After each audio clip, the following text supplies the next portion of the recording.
More people are picking up licenses that allow them to drive both taxis and private hire vehicles, even as the number of taxis on the roads has fallen to a 16-year low. Gwyneth Cho finds out why.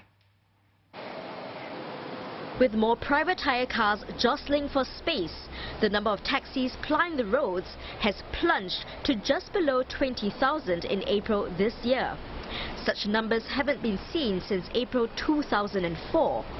But even with fewer taxis, taxi licenses in Singapore hit a 2-year high in March, breaching the 100,000 threshold not seen since February 2017. It's an upward trend that began a year ago, right around when ride-hailing giant Grab acquired its main competitor, Uber. You can drive a private hire car with a taxi license, but not a taxi with a private hire car license.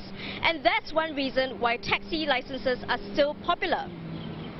Apart from that flexibility, at least one analyst says more part-time drivers could also be signing up, due to shorter vehicle rentals made available in the past few years.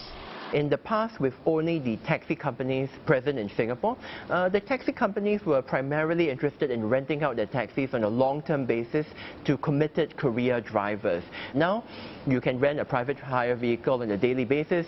There are even certain vehicles you can rent on an hourly basis, and even some traditional taxi companies have started to offer their taxis on a very short-term basis, such as SMRT taxis. SMRT, Singapore's third largest operator, began offering hourly rentals from $5.80 in 2017. Dr. Thisara adds that private hire and taxi companies have also evolved to become more like each other, giving more options to license holders. For instance, Comfort Delgro, which runs over half of all taxis in Singapore, has begun offering drivers lower rentals in return for 15% of fare takings. It's a profit-sharing model that's similar to private hire cars. Moving forward, Dr. Thisara says the industry is likely to face challenges as the market becomes more saturated.